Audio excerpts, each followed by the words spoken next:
बदीन मां इल्ताफ़ मेमून जी रिपोर्ट आहे त गोलार जी भरिसां इमाम वाह जागीर जे पुछड़ी वारनि आबादगारनि पारां पाणी जी शदीद खोट ख़िलाफ़ कराची थरकोल रोड ते ॾिनल एहतिजाजी धरणो इरिगेशन इंतज़ामिया कामयाब ॻाल्हियुनि खां पोइ ख़तमु कयो वियो आहे।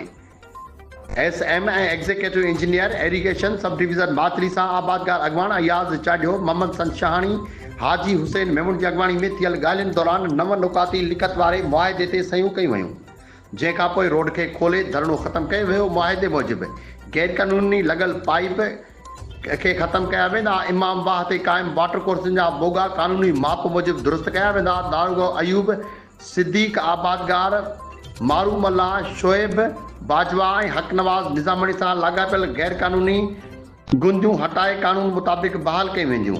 टंडेल मचारी मोरी बाबति SDO आला अख़्तियारनि खे रिपोर्ट मोकिलींदो। गैर क़ानूनी वाटर पंप धिका ख़तमु कराया वेंदा।